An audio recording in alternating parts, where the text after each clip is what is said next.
بسم الله الرحمن الرحيم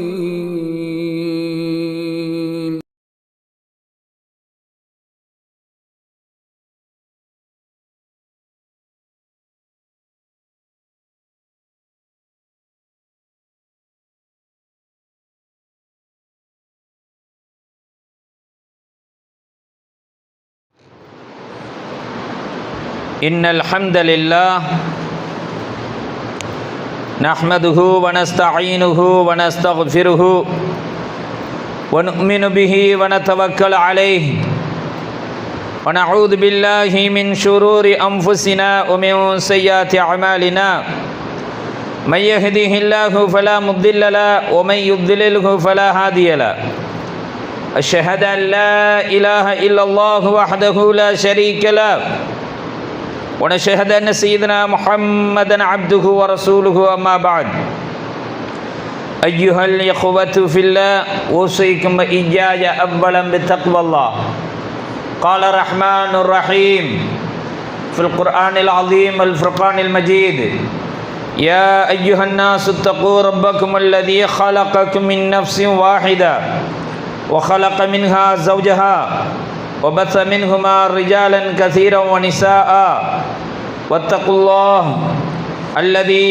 تساءلون به والأرحام إن الله كان عليكم رقيبا يا أيها الذين آمنوا اتقوا الله حق تقاته ولا تموتن إلا وأنتم مسلمون يا أيها الذين آمنوا اتقوا الله وقولوا قولا سديدا يصلح لكم أعمالكم ويغفر لكم ذنوبكم ومن يطع الله ورسوله فقد فاز فوزا عظيما قال النبي صلى الله عليه وسلم إن أصدق الحديث كتاب الله وخير الهدي هدي محمد صلى الله عليه وسلم شر الأمور محدثاتها وكل محدثة بدعة وكل بدعة ضلالة وكل ضلالة في النار.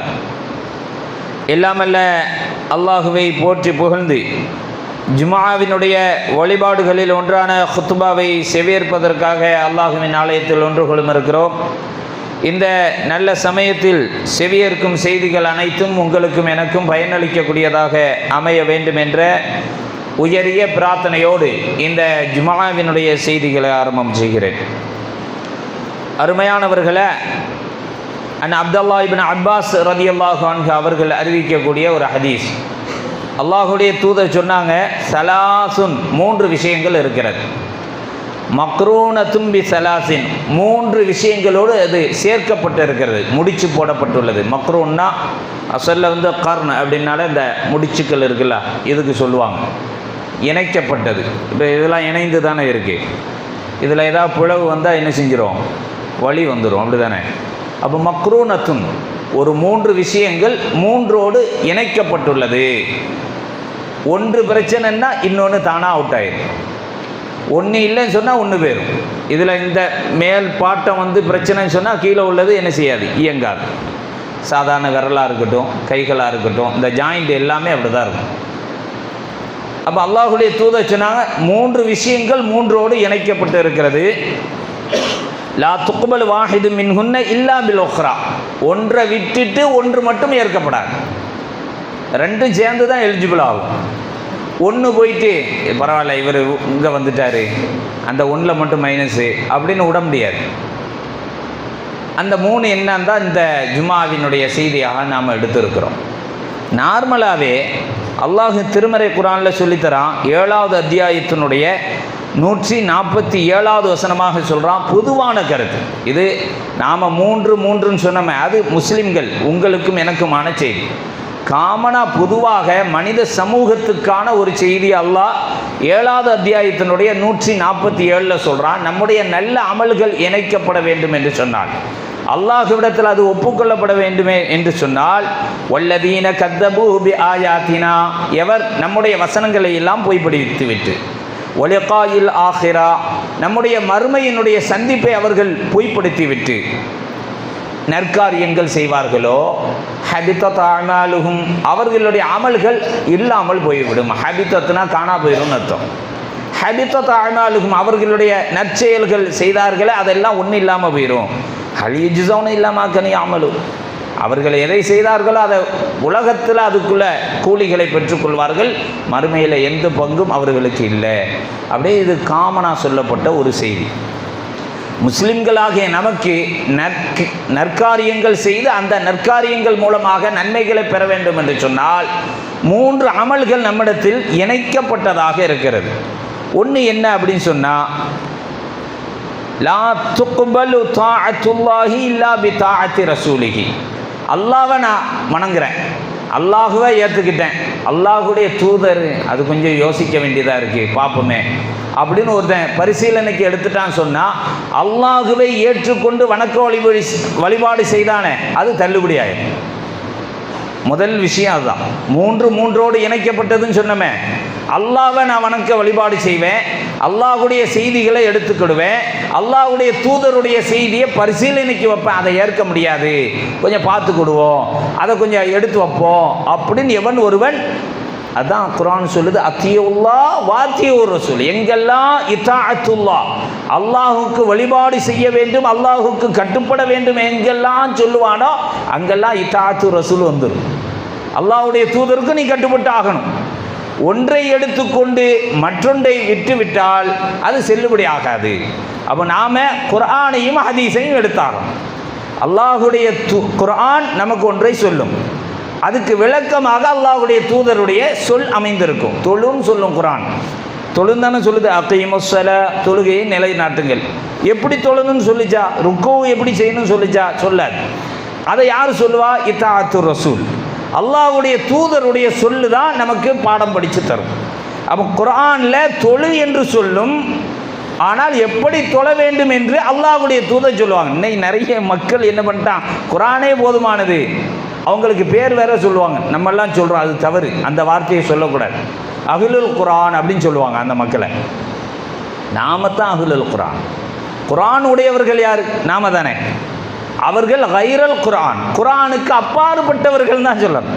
ஏன்னா அத்தியுல்லாஹ் வாத்தியூர் ரசூல், அல்லாஹ்வுக்கு கட்டுப்படு, அல்லாஹ்வுடைய தூதருக்கு கட்டுப்படு என்ற ரெண்டும் ஜாயிண்ட் ஆனது, ரெண்டு ஒன்றுக்குள்ள ஒன்றானது. ஒன்றை எடுத்துக்கொண்டு ஒன்று மறுக்கப்படுமேயானால் இரண்டுமே இல்லாமல் போய்விடும். இது அல்லாஹ்வுடைய தூதர் சொன்னது. அப்துல்லாஹ் இப்னு அப்பாஸ் ரலியல்லாஹு அன்ஹுமா அவர்கள் அறிவிக்கக்கூடிய செய்தியாக பார்க்கிறோம். அடுத்து என்ன, அது என்னன்னு பார்ப்போம். இத்தாஅத்துல்லாஹ் இத்தாஅத்துர் ரசூலை தான் இன்னைக்கு படிக்க போகிறோம். 3 விஷயம் இருக்கு. அது ரெண்டாவது என்ன அப்படின்னு சொன்னால், லா துக்பலு ஸலாத்து இல்லா பி அதாஇஸ் ஸக்கா. தொழுகிறார், ரொம்ப தொழுவார், ஜக்காத்து அப்படின்னு சொன்னால் அது யோசிப்போமே, காசு இல்லைங்க அப்படின்னு யோசிக்கிறான். ஏன்னா குர்ஆனில் பாருங்க, அகீமுஸ்ஸலா வ ஆத்துஸ் ஸக்கா, எங்கெல்லாம் தொழுகை நாட்டப்பட வேண்டும், நிலைநிறுத்தப்பட வேண்டும் என்று எங்கெல்லாம் சொல்லப்படுமோ அங்கெல்லாம் ஆத்துஸ் ஸக்கா வந்துடும். ஏன்னா 2 வழிபாடும் ஒன்றோடு ஒன்று சேர்ந்தது. ஒன்று என்ன, உடல் வழிபாடு. தொழுகை என்பது உடல் ரீதியான வழிபாடு, ஜக்காத் என்பது பொருள் ரீதியான வழிபாடு. இந்த 2ல் ஒன்றை நான் எடுக்கிறேன். நிறைய பணக்காரர்களை பார்க்கலாம், தொழுகை எதுவுமே கிடையாது, ஆனால் வருஷத்துக்கு வருஷம் நாங்கள் ஜக்காத்து கொடுத்துருவோம். எல்லாரையும் அடைச்சி போட்டு, கேட்டுக்குள்ளே அடைச்சி போட்டு, மிஸ்கின்லாம் பாவப்பட்ட மக்களை எல்லாம் அந்த அப்படி 500, உனக்கு 100, உனக்கு 50 இப்படி கொடுத்துருவோம். இந்த ஜக்காத், இது சதக்காவோ ஜக்காத்தை ரெண்டாவது ஆர்குமெண்ட், ரெண்டாவது வச்சுக்கிடுவோம். இது ஜக்காத்தினே வச்சுக்கிடுவோமே. அவர்கள் ஒரு 5 lakhs எடுத்து வச்சு என்னுடைய இன்கமில் எனக்கு தரப்பட்ட ஜக்காத்தாக நான் கொடுக்குறேன்னே இருக்கட்டும், ஒரு 5 லட்ச ரூபாய் அப்படியே செலவழிக்கட்டும். இகாமஸ் ஸலா, தொழுகை நிலைநாட்டுதல் அவர்களிடம் இல்லை என்று சொன்னால் இது தள்ளுபடி ஆயிரும். ஒருத்தர் தொழுகையெல்லாம் சரியாக இருப்பார், ஜக்காத்தா கொஞ்சம் யோசிப்போமே அப்படின்னு ஒருத்தர் அதில் பரிசீலனைக்கு எடுப்பாரையானால் இந்த ஸலா அவுட் ஆயிரும் அவரை விட்டு. அதான் அப்துல்லாஹ் இப்னு அப்பாஸ் சொல்கிறாங்க, லா துக்பலு ஸலாத்து இல்லா பி அதாஇஸ் ஸக்கா. தொழுகை நிறைவேறணுமா? அப்போ நிறைய மக்களுக்கு கேள்வி வரும், ஜக்காத்து கடமை இல்லாதவனுக்கெல்லாம் எப்படி அப்படிமா? நம்ம நினச்சி வச்சுக்கிட்டோம் ஜக்காத்து கடமைங்கிறது ஒரு அம்பானியாக இருக்கணும். அம்பானிக்கு கூட கடமையாகாது. நாம் போட்டிருக்க அந்த ஃப்ரேம் நம்ம ஒரு ஜக்காத்துக்குன்னு எலிஜிபிள்னு போட்டு வச்சுருக்கோம். அம்பானி அதானியை கூப்பிட்டா கூட அவனுக்கு 1000 கோடி கடன் தள்ளுபடி ஆகிட்டு இருக்கு. பெரிய கடன்காரன். நம்மெல்லாம் கொஞ்சம் கடன்காரன். எனக்கு 2 லட்சம் 3 லட்சம், உங்களுக்கு ஒரு 5 லட்சம், 50,000 10,000 தான் கடன். நாம் நினைக்கிறோமே பெரிய பெரிய கார்பரேட் முதலாளி, அவங்க பேரை சொல்ல விட்டுருவோம், சாதாரணமாக காமனாக சொல்லுவோமே, பெரிய பெரிய பண முதலைகள் என்று சொல்லப்படுகிறது. அவர்களுக்கு 1000 கோடிகள், 100கணக்கான கோடிகள் கடன் இருக்கு. அப்போ அவங்க எலிஜிபிள் ஆக மாட்டாங்க. நம்ம வச்சுருக்கக்கூடிய சட்டத்தின் அடிப்படையில் நாமெல்லாம் சேர்ந்து வச்சுருக்கோம் ஜக்காத் யாருக்கும் எலிஜிபிள் ஆகாத அளவுக்கு. அதாவது கவர்மெண்ட் ஒரு சட்டம் போடும். அந்த சட்டங்கள் எல்லாம் பெரும்பகுதியான சட்டத்தை பார்த்தோன்னு சொன்னால் மண்ணுக்கு கீழே இருக்கவனுக்கு கூட அது எலிஜிபிள் ஆகாது. வருஷத்துக்கு 11,000 ரூபாய் சம்பாதிக்கிறவன் வறுமை கோட்டுக்கு கீழே இருக்கிறவன் அப்படின்னு ஒரு சட்டம். அந்த கர்ப்பிணி பெண்களுக்கு பணம் கொடுப்பாங்கல்ல, அந்த பெண்ணுக்கு கணவர் என்னென்னா வருஷத்துக்கு 11,000 ரூபாய் சம்பாதிக்கணுமா. அவன் மண்ணுக்கு மேலே இருப்பானா கீழே இருப்பானா? வருஷத்துக்கு 11,000 ரூபா ஒருத்தன் சம்பாதிச்சான்னு சொன்னால் அவன் மனைவி மக்களோட மண்ணுக்கு மேலே இருக்க முடியுமா கீழே இருக்க முடியுமா? இப்படி தான் ஒரு சட்டத்தை போட்டு வச்சு அது சம்மந்தம் இல்லாத சட்டமாக இருக்கும். அது மாதிரி தான் நம்முடைய ஜக்காத்து நிலைப்பாடும் நமக்கு அப்படி தான் இருக்குது. அது பெரிய நீண்ட சம்பவம், நீண்ட செய்திகள், அதெல்லாம் பேசப்படணும். இருந்தாலும் பொதுவாக சொல்லிட்டு போயிடுறேன். அப்போ அகீமுஸ்ஸலா வாத்து ஜக்காத், தொழுகை நிலைநாட்டப்பட வேண்டும், ஜக்காத்து வழங்கப்பட வேண்டும். இந்த 2 கடமையும் ஒன்றோடு ஒன்று பிணைக்கப்பட்டது, இணைக்கப்பட்டது. ஒன்று மிஸ் ஆனால் இன்னொன்று மிஸ் ஆயிடும். அடுத்து வலா யக்பலுல்லாஹ ஷுக்ரஹு இல்லா பிஷுக்ரில் வாலிதைன் அனிஷ்குர்லி வலிவாலிதை. அல்லாஹ் என்ன சொல்கிறான்? வஅபுதுல்லாஹ வலா துஷ்ரிகு பிஹி ஷைஆ வபில் வாலிதைனி இஹ்சானா 17வது அத்தியாயத்தில் 23வது வசனத்தில் சொல்கிறா, அல்லாஹுவை மட்டும்தான் நீங்கள் வணங்க வேண்டும், உங்களுடைய தாய் தந்தையருக்கு நீங்கள் உபகாரம் செய்ய வேண்டும். இன்னொரு இடத்துல சொல்கிறான் நபீனா, இன்னொரு இடத்துல லுக்மான் என்ற பெரியவர் சொல்லி தருகிறார். தன்னுடைய மகனுக்கு உபதேசிக்கக்கூடிய அந்த நிலையில் சொல்லும்போது அவர் சொல்லுவார், தாய் தந்தையருக்கு உபகாரம் செய்யணும்னு சொல்லுவார். அனிஷ்குர்லி வலிவாலிதைக்கு, அல்லாஹ் சொல்கிறான் எனக்கு நன்றி செலுத்து, உன்னுடைய பெற்றோருக்கு நன்றி செலுத்து. ஒருத்தன் தாய் தந்தையெல்லாம் நல்லா பார்த்துக்கிடுவான், ஆனால் அல்லாவுக்கு எந்த நன்றி கடனையும் செலுத்த மாட்டான், இதுவும் எலிஜிபிள் ஆகாது. ஒருத்தன் அல்லாவுக்கு எல்லா விதமான வணக்க வழிபாட்டையும் செலுத்தி விடுவான், தாய் தந்தையை தெருல விட்டுட்டான், தாய் தந்தைக்கு எந்த கவனிப்பும் கிடையாது, இவனுடைய சுக்ரியத்தை ஏற்கப்படாது. ஏன்னா முஹம்மது ஸல்லல்லாஹு அலைஹி வஸல்லம் சொன்னாங்க, சுஹ்துல் ரிதர் ரப்பி ஃபி ரிதல் வாலிதி, அல்லாஹுடைய திருப்தி வேணுமா உன்னுடைய தந்தையின் திருப்தியில் இருக்கிறது. சுஹ்துர் ரப்பி ஃபி சுஹ்துல் வாலிதி, தந்தையினுடைய கோபம் இறைவனுடைய கோபத்தில் இருக்கிறது. அப்போ தந்தை பெற்றோர் அங்கே இணைக்கப்பட்டு இருக்கிறது. அப்போ தாய் தந்தையருக்கு மட்டும் நன்றி செலுத்தி விட்டு அல்லாஹுவை விட்டுட்டான்னு சொன்னால் அந்த சுக்ரியத் ஏற்கப்படாது. அல்லாஹுக்கு மட்டும் நன்றி செலுத்தி விட்டு பெற்றோரை ஒருவன் விட்டு விடுவானேயானால் அவனுடைய சுக்ரியத்தும் ஏற்கப்படாது. அப்போ இந்த 3மே 3ஓடு அப்போ 6 விஷயம் நம்ம இடத்துல அமலாக இருக்கணும். ஒன்று அல்லாஹுவை ஏற்று அல்லாஹுக்கு கட்டுப்பட்டு நடப்பது, அடுத்து அல்லாஹுடைய தூதருக்கு கட்டுப்பட்டு நடப்பது, 2 ஒன்றுக்குள்ள ஒன்று. அடுத்து தொழுகை நிலைநாட்டுவது, ஜக்காத்தை முறையாக கொடுப்பது 2. 3வது பெற்றோருக்கு எப்படி நன்மை செய்கிறோமோ நன்றி செலுத்துகிறோமோ அதே மாதிரி அல்லாஹுக்கும் நன்றி செலுத்தி ஆகணும். இந்த 3 தான், 3 இல்லாமல் 3 இல்லை. இன்னைக்கு சகோதரர் கூட கேட்டார், என்ன தலைப்பில் பேச போறீர்? 3 இல்லை என்று சொன்னால் 3 இல்லை. அப்போ அல்லாஹுடைய வணக்க வழிபாடுகளில் குறை வைத்து இந்த அடுத்ததாக சொல்லப்பட்ட அடுத்த எல்லாமே மனிதர்களுக்கு தான். பெற்றோருக்கு கட்டுப்படுதுங்க அல்லாஹ் கிடையாது, அது பெற்றோருக்கு நன்றி செலுத்துங்க மனிதன். ஜக்காத்து கொடுக்குறதுங்க அல்லாஹுக்கு இல்லையே, சக மனிதனுக்கு தானே ஜக்காத்தை கொடுக்க முடியும். அல்லாஹுடைய தூதருக்கு வழிபடுவதற்கு சக மனிதன் தானே, அவரும் ஒரு மனிதர் தானே, அவருக்கு கட்டுப்பட்டாங்க. ஒன்று இறை, இன்னொன்று இறை அடியார். இந்த 3 நிலைகளிலும் நாம் சரியாக இருக்கணும். இப்போ அத்தியவுல்லா அத்தியோ ரசூல், அல்லாஹ் திருமறை குர்ஆனில் அந்த இத்தாஅத்துல்லா வ இத்தாஅத்து ரசூலை பற்றி சொல்லுகிறார். 4வது அத்தியாயத்தினுடைய 69வது வசனமாக, ஒமை யுத்திஇல்லாஹ வர் ரசூல், யார் அல்லாஹ்வுக்கு வழிபட்டு அல்லாஹ்வுடைய தூதருக்கு கட்டுப்பட்டு நடப்பாரோ, ஃபௌலாஇக அன்அமல்லாஹு அலைஹிம், அல்லாஹ் யாருக்கு அருள் பொழிந்தானோ அந்த மக்களோடு இருப்பார்கள். சௌபான் என்ற நபித்தோழர், சௌபான் என்ற நபித்தோழரை அல்லாஹ்வுடைய தூதரை பார்க்குறாங்க. என்ன சென்ற மாதம் பார்த்துருப்பீங்க, இப்போ நோம்பில் கொஞ்சம் கரைஞ்சிருக்கலாம், இல்லை கொஞ்சம் வெயிட்டாக இருக்கலாம், ஏதாவது உங்கள் பார்வைக்கு தான் என்னுடைய மாற்றம் தெரியும். அன்றாடம் பார்த்துக்கிட்டு இருந்தால் என்னுடைய மாற்றம்லாம் உங்களுக்கு தெரியாது. சௌபானை அல்லாஹுடைய தூதர் பார்க்குறாங்க. என்ன சௌபான், நிறம் மாறி போய் இருக்கீங்க, உடல்லாம் தேய்மானம் ஆயிடுச்சு, தேகம் குறைந்து இருக்கு, உடல்லாம் நிறம் மாறி போச்சு, ஏன் இவ்வளோ கஷ்டப்படுறீங்க? அப்போ அவர் சொன்னார், யாரை சொல்லலாம், எதுவும் பிரச்சனையா, வீட்டு பிரச்சனையா, பொருளாதார பிரச்சனையா? அவர் சொல்கிறார், யாரை சொல்லலாம், பொருளாதார பிரச்சனையோ வீட்டு பிரச்சனையோ மனைவி மக்கள் பிரச்சனையோ இல்லை. அப்போ என்னத்தான் உனக்கு பிரச்சனை? இங்கே நான் உங்கள் கூடயே சுற்றி சுற்றி அப்படி குறுக்க மறுக்க ஓடி ஓடி வரேன், உங்கள் பக்கத்திலேயே வந்து நிற்கிறேன், உங்களுடைய போதனைகளை கேட்குறேன், நீங்கள் சொல்லக்கூடிய நற்காரியங்களை எல்லாம் செவியேற்று அதை என்னுடைய வாழ்க்கையில் செய்து கொண்டு இருக்கிறேன். நாளைக்கு சொர்க்கத்துக்கு போயிடுவோம், நீங்களும் போயிருவியா, நானும் போயிடுவேன்.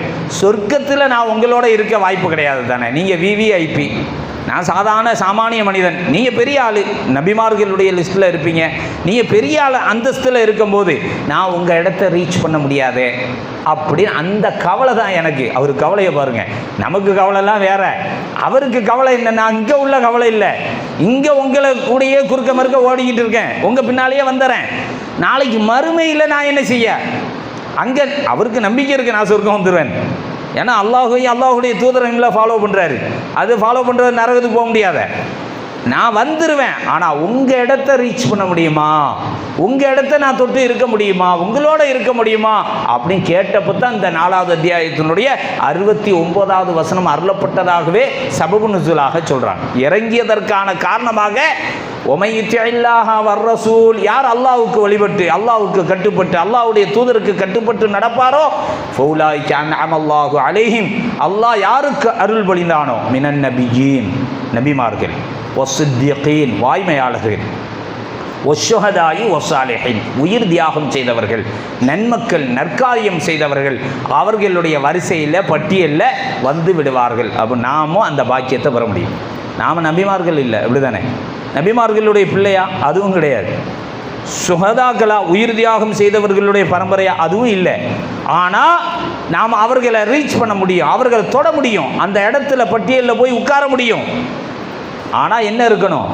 இத்தாஅத்துல்லாஹ் வ இத்தாஅத்து ரசூல் இருக்கணும். அல்லாஹ்வுக்கு கட்டுப்படுதல், அல்லாஹ்வுடைய தூதருக்கு கட்டுப்படுதல், இந்த ரெண்டு இல்லாமல் நாம் என்ன செய்ய முடியாது? அந்த இடத்த தொட முடியாது. அப்போ நமக்கு அந்த வாய்ப்பை அல்லாஹ் தந்திருக்கிறான். எந்த வாய்ப்பை? சொர்க்கத்தில் நபிமார்கள், நன்மக்கள், வாய்மையாளர்கள், சுஹதாக்கள், உயிர் தியாகம் செய்தவர்கள், அந்த மக்களுடைய வரிசையில் இருக்க முடியும். ஆனால் நம்ம இடத்துல குர்ஆன் ஹதீஸ் என்ற அல்லாஹும் அல்லாஹுடைய தூதரும் காட்டி தந்த அடிப்படையிலான வாழ்க்கை முறை நம்ம இடத்துல இருக்கணும். அந்த வாழ்க்கை முறை இருந்தால் நம்ம என்ன செஞ்சிடலாம்? அந்த இடத்த தொடலாம். அல்லாஹ் ரப்பல் ஆலமீன் உங்களுக்கும் எனக்கும் அது மாதிரியான பாக்கியத்தை தரணும். அடுத்து சொல்கிறான் பாருங்க, அல்லாஹுடைய அருள். எல்லாரும் என்ன செய்கிறோம்? கஷ்டமாக இருக்குது, துவா செய்யுங்க, அல்லாஹ் அருள் செய்யட்டும் அப்படின்னு சொல்கிறோம்ல. அருள் செய்யட்டும், அவங்க கேட்குறதும் நியாயம்தான், நாம் பதில் சொல்கிறதும் நியாயம்தான். அல்லாஹ் போதுமானவன், அல்லாஹ் உங்களுக்கு அருள் செய்வான். அல்லாஹ்வுடைய தூதர் குர்ஆன் சொல்லி தருது, வாத்தியுல்லாஹ் வர்ரசூல், யார் அல்லாஹ்வுக்கு கட்டுப்பட்டு அல்லாஹ்வுடைய தூதருக்கு கட்டுப்பட்டு நடப்பாரோ லஅல்லக்கும் துர்ஹமூன், நீங்கள் அப்படி நடந்தால் அருள் செய்யப்படுவீர்கள். அப்போ நம்முடைய வாழ்க்கை குர்ஆன் சுன்னாவாக இருக்கும் பட்சத்தில் நமக்கு அல்லாஹ்வுடைய அருள் இறங்கிவிடும். நம்ம அடுத்தவர்கள்லாம் அருள் செய்யணும், துவா செய்யணும்னு நினைக்கிறோம்ல, அது ஒரு பக்கம் இருக்கட்டும், அது வேணான்னு சொல்லலை, அது எக்ஸ்ட்ரா போனஸ். அல்லாஹ்வின் புறத்திலிருந்து நாம் அருள் கிட்ட வேண்டும் என்று சொன்னால், அருள் கிடைக்கப்பெற வேண்டும் என்று சொன்னால் இத்தாஅத்துல்லாஹ் வ இத்தாஅத்து ரசூல் இருக்கணும். குர்ஆனை மட்டும்தான் ஃபாலோ பண்ணுன்னு சொல்ல முடியாது. குர்ஆனை விளக்கி தந்த, குர்ஆனை ஈஸியாக விளங்கலாம். ஹதீஸில் என்னங்க இவ்வளோ பிரச்சனை இருக்குது, அவர் அப்படி சொன்னார், இவர் ஒன்றும் இல்லை. உங்களுக்கு இலகுவான டிப்பு தரேன், தெரிஞ்சுக்கங்க. குர்ஆனுக்கு விளக்கமாக தான் அல்லாஹ்வுடைய தூதருடைய செய்தி இருக்கும், குழப்பமாக இருக்காது. முடிஞ்சு போச்சா? குழப்பமாக இருந்தால் அது ஹதீஸாக இருக்க முடியாது. வாய்ப்பு தானே? வாய்ப்பு இல்லையே, விளக்கமாக தானே இருக்கணும், பையின் தானே. அல்லாஹ் என்ன சொல்கிறான்? லித்துபையின லின்னாஸ், நபியே உம்மை நாம் மக்களுக்கு பயான் செய்யக்கூடியவராக அனுப்பியிருக்கிறோம். லித்துபையின லின்னாஸ் 14வது அத்தியாயத்தினுடைய 64வது வசனம். இந்த மக்களுக்கு முகமது நபி யாரா? முபையின், விளக்கி தரக்கூடியவர். பயான்னா விளக்கக்கூடியதுன்னு அர்த்தம். விளக்க கூட்டம் போடுறோம்ல, பயான். அப்போ விளக்கி தரக்கூடியவர். குழப்பி தருவாரா? தரமாட்டார். அப்போ குர்ஆனும் ஹதீஸும் இலகுவாக நாம் எடுத்துக்கொள்ளலாம். எப்படி? குர்ஆனுக்கு விளக்கமாக இருப்பதெல்லாம் ஹதீஸ், குழப்பமாக இருந்தால் அது எப்படி ஹதீஸாக இருக்கும்னு ஈஸியாக தட்டி விட்டு போயிட்டே இருக்க வேண்டியதான். அப்போ விளக்கமாகத்தான் இருக்கும் அல்லாஹுடைய தூதரை செய்தி. நானே குழப்ப மாட்டேன், நீங்கள் குழப்ப மாட்டேன்னு நம்ம மீது நம்பிக்கை வைக்கும்போது அல்லாஹுடைய தூதர் மட்டும் குழப்பி விடுவாங்களா? அல்லாஹ்வுடைய தூதர் மட்டும் குழப்பாதியா? நவுதுபில்லா, அல்லாஹ் காப்பாத்தர். அப்போ அல்லாஹ்வுடைய தூதர் விளக்கவாதி, விளக்கி தரக்கூடியவர். அப்போ குர்ஆனையும் சுன்னாவையும் ஏற்று நடப்பது நபிமார்களுடைய இருக்கக்கூடிய பாக்கியம், அல்லாஹ்வுடைய அருளை பெறக்கூடிய பாக்கியமாக நாம் பெற்றுக்கொள்ளலாம். அடுத்து அல்லாஹு வானவர்களுடைய பிரார்த்தனை கிடைக்குமா? 40வது அத்தியாயத்தினுடைய 7வது வசனம் ரொம்ப அருமையான வசனம். அதில் நாம் இந்த அல்லாஹையும் அல்லாஹுடைய தூதரையும் பின்பற்றி நடந்தால் 40ல் 7 அல்லதீன யஹ்மிலூன அல் அர்ஷ், அல்லாஹுடைய அரிசை சுமந்து கொண்டு இருக்கக்கூடிய வானவர்கள் உண்டு. ஒமன் ஹவுலகு, அதை சுற்றியும் வானவர்கள் உண்டு. யுஸப்பிஹூனஹு பிஹம்தி ரப்பிஹிம், அவர்கள்லாம் எப்படி இருப்பாங்கன்னா அல்லாஹ்வை தஸ்பீஹ் செய்து கொண்டே இருப்பார்கள். அரிசை சுமக்கக்கூடியவர்களும் உண்டு, அதை சுமந்து சுற்றி நிற்கக்கூடிய வானவர்களும் உண்டு. வயுமினூன பிஹி வயஸ்தக்ஃபிரூன லில்லதீன ஆமனு, அவர்கள் ஈமான் கொண்ட மக்களுக்காக இஸ்திக்ஃபார் பாவ மன்னிப்பு தேடுகிறார்கள். அவர்களுக்காக யாரு? வானவர்கள், அரிசை சுமக்கக்கூடிய, அரிசை சூழ்ந்து இருக்கக்கூடிய, தஸ்பீஹி செய்யக்கூடிய புனிதமான அந்த வானவர்கள் யாருக்கு? அல்லாஹுவையும் அல்லாஹுடைய தூதரையும் ஏற்று நடக்கக்கூடிய ஒரு மனிதனுக்கு அவர்கள் பாவமீட்சிக்காக துஆ செய்கிறார்கள். எப்படி கேட்குறாங்களா? ரப்பனா வசிஅத குல்ல ஷைஇ ரஹ்மத்தன் வ இல்மன் ஃபக்ஃபிர் லில்லதீன தாபு வத்தபஉ சபீலக வக்ஹிம் அதாபல் ஜஹீம், இறைவா அவர்களை ஜஹீம் என்ற நரகத்திலிருந்து பாதுகாத்திரு, அவர்கள் உன்னுடைய பாதையிலேயே நடந்து கொண்டு இருக்கிறார்கள், அவர்களுக்கு உன்னுடைய அருளை பொழிவாயாக. யார் செய்கிறாராம்? வானவர்கள், அரிசை சுமக்கக்கூடிய வானவர்கள், பெரும்பாக்கியம். அப்போ நாம் இத்தாத்துல்லா இத்தாத்து ரசூல், அல்லாஹுவை ஏற்று அல்லாஹுடைய தூதருக்கு கட்டுப்பட்டு நடக்கக்கூடிய மக்களாக அல்லாஹ் உங்களையும் என்னையும் ஆட்சி அருள் புரிய வேண்டும். அடுத்தது என்ன சொன்னால் அகீமுஸ்ஸலா வாத்து ஸக்கா. இதுலேயே நிறைய செய்தி இருக்குது, ஜும்மா நேரம் பத்தாது. அகீமுஸ்ஸலா வாத்து ஸக்கா, தொழுகையின் நிலைநாட்டுதல், ஸக்காத்தை கொடுப்பது. காமனாக ஒரு செய்தி சொல்லிடுறேன். தொழுகை யாருக்கெல்லாம் கடமை? யாருக்கு இல்லை? பைத்தியமாக இருந்தால் தொழுகை இல்லை, அப்படி தானே? பைத்தியமாக இருந்தால் சிறு பிள்ளையாக புலோ, அதாவது வயதுக்கு வராத ஆண் பெண் பிள்ளைகளுக்கு கிடையாது. நிரந்தரமான வேறு யாருக்கும் தடை கிடையாது, எல்லாரும் தொழுது தான் ஆகணும். மாதவிலக்கு உள்ள பெண்கள் கூட அந்த காலங்கள் கழிந்த பிறகு, அந்த நாட்கள் கழிந்த பிறகு தொழுது தான் ஆகணும், அப்படி தானே? இப்படி தான் ஒரு நிலை. அப்போ அகீமுஸ்ஸலா, பணக்காரனுக்கு மட்டுமா தொழுகை? ஏழையாக இருப்பவனும் தொழுதாகணும், பயணத்தில் இருப்பவனும் தொழுதாகணும். மாற்று நிலையில் பயணத்தில் இருப்பவன் தொழுது தானே ஆகணும். ஜம்உ கஸ்ரு, குறைத்து சேர்த்து தொழக்கூடிய ஒரு வாய்ப்பு தரப்பட்டு இருக்கிறது. அதுக்காக தொழுகையை விடுன்னு சொல்லலை. பயணத்தில் இருக்கியா, தொழ வேண்டாம், நீ கஷ்டப்பட்டு பயணம், போர்க்களத்தில் இருந்தாலே தொழுன்னு சொல்லியாச்சு இல்லை, தொழுது தான் ஆகணும். அப்போ தொழுகை யாருக்கு கடமை? பயணவாதியாக இருந்தாலும் சரி, போர்க்களத்தில் நின்றாலும் சரி, வீட்டில் இருந்தாலும் சரி, பணக்காரனாக இருந்தாலும் சரி, ஏழையாக இருந்தாலும் சரி, அதை தொடர்ந்து தான் சொல்கிறான் வாத்து ஸக்கா, ஸக்காத்தை கொடுத்துரு. அப்போ ஸக்காத்து எல்லாருக்கும் தான் கடமை. நம்ம நினச்சிக்கிட்டு இருக்கோம் சொந்த காசு பணம் நிறைய சேர்த்து வைக்கணும், அப்படிலாம் உலகத்தில் யாரும் சேர்த்து வைக்க முடியாது. நான் 100 ரூபாய் சம்பாதிச்சேன்னு சொன்னால் 2000 ரூபாயை நான் கொடுத்துட வேண்டியதான். எனக்கு 10,000 ரூபாய் சம்பளம் வருதா, 250 ரூபாய் என்னுடைய சம்பளத்து எனக்கே பத்தாதுங்க. 10,000 ரூபாய் ஏன் 9,780 ரூபா வந்தால் பத்திருமா? 10,000 ரூபாய் எனக்கு சம்பளம் பத்தாது. 250 ரூபா எடுத்து வச்சுட்டேன். 9,780 பத்தாது தான், 10,000 பத்தாது, கூட 250 இருந்தாலும் பத்தாது. பத்துமோ பத்தாதோ உன்னுடைய சம்பளத்திலிருந்து, உன்னுடைய வருமானத்திலிருந்து நீ 2.5 40 ரூபாய் இருக்குன்னு சொன்னால் 1 ரூபாய் எடுத்து வச்சு, 100 ரூபாய் இருக்குன்னு சொன்னால் 2000 ரூபாய் எடுத்து வச்சிரு. இதுக்கு என்ன வசனம் அப்படின்னு சொன்னால், நபீனா ஈசா அலைஹிஸ்ஸலாம் கைப்பிள்ளையாக இருக்கிறாங்க. இன்னி அப்துல்லா ஆத்தானியல் கிதாப், எனக்கு கிதாப் வழங்கப்படும். வஜாலனி நபியா வஜாலனி முபாரக்கன ஐனமா குந்து, நான் எங்கெல்லாம் இருக்கிறானோ. ஔசானி பிஸ்ஸலாத்தி வஸ்ஸகா, நான் உயிரோடு மாதும் து ஹையா, ஹையினா உயிர், மையத்துனா செத்துதுன்னு அர்த்தம். மாதும் து ஹையா, நான் உயிரோடு இருக்கும் காலம் எல்லாம் நான் வணக்க வழிபாடான தொழுகை மற்றும் வணக்க வழிபாடான ஜக்காத்து கொடுக்க வேண்டும் என்று நான் தீர்மானிக்கப்பட்டு இருக்கிறேன். அல்லாஹுவால் வசியத்து செய்யப்பட்டு இருக்கிறேன், நான் செய்தாக வேண்டும்.